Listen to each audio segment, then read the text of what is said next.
হাঁটু ব্যথার কারণ 2022 সালের আদমশুমারি তথ্য অনুযায়ী দেশের প্রায় 11 কোটি প্রাপ্তবয়স্ক মানুষের মধ্যে প্রায় 1 কোটি মানুষ হাঁটু ব্যথা বা অস্টিওআর্থ্রাইটিসে ভুগছেন, যা প্রাপ্তবয়স্ক মানুষের 8%।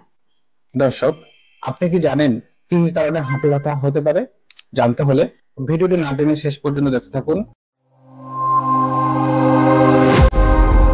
আসসালামু আলাইকুম, আমি doctor Mohammad Nadir Hossain, orthopaedic trauma pain specialist ও surgeon, consultant Fenimax diagnostic centre. দর্শক, আজকে আমরা জানবো হাঁটু ব্যথা কি কারণে হতে পারে।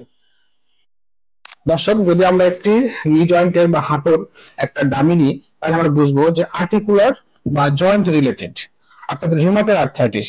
যদি এই জয়েন্টের ইটসেলফ কোনো প্রবলেম হয়, তাহলে হাঁটু ব্যথা হয়।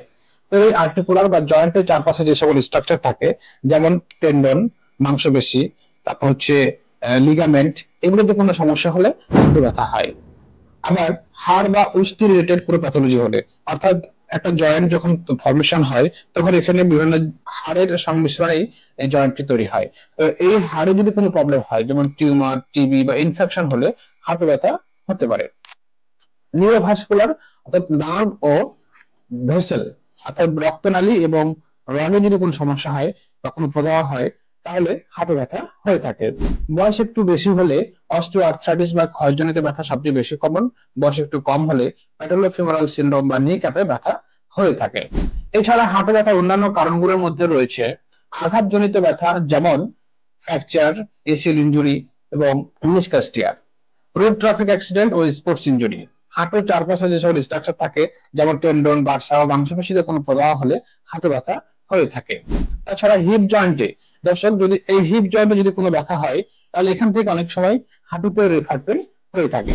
এছাড়াও বিভিন্ন ইনফ্লামেটরি আর্থ্রাইটিসে অন্যান্য জয়েন্টের সাথে হাঁটু ব্যথা হয়ে থাকে, যেমন হাড়ের প্রদাহজনিত ব্যথা, রিউমাটয়েড আর্থ্রাইটিস, ইউরিক অ্যাসিড বেড়ে গিয়ে গাউট, টেন্ডনে প্রদাহ হয়ে টেন্ডিনোপ্যাথি, সানোভিয়াল মেমব্রেন বা অস্থি আবরণে প্রদাহ হয়ে প্রিকা সিন্ড্রোম ইত্যাদি। আরো কিছু কারণ রয়েছে যার কারণে হাঁটু ব্যথা হতে পারে, যেমন ফ্যামিলিয়াল বা জেনেটিক্স বা বংশগত, ওবেসিটি বা স্থূলতা, ওজন বৃদ্ধি পেলে হাঁটু ব্যথা হয়, ওভার ইউজ বা অতিরিক্ত পরিশ্রম করলেও হাঁটু ব্যথা হতে পারে। আবার বিভিন্ন হরমোনাল কারণে, যেমন মেয়েদের মাসিক বন্ধের পর হাঁটুতে ব্যথা হতে পারে। দর্শক, হাঁটু ব্যথা সম্পর্কে আরো বিস্তারিত জানতে আমাদের সাথে যোগাযোগ করতে পারেন। যোগাযোগের ঠিকানা নিচে ডিসক্রিপশনে দেওয়া থাকবে। ভিডিওটি ভালো লাগলে একটি লাইক ও কমেন্ট করে জানাবেন। লাইক, কমেন্ট ও শেয়ার করে অন্যকে দেখার সুযোগ করে দেবেন। আজকে এই পর্যন্ত, দেখা হবে অন্য কোনো ভিডিওতে। সে পর্যন্ত ভালো থাকুন, সুস্থ থাকুন। দর্শক, মনে রাখবেন, movement is life, life is movement.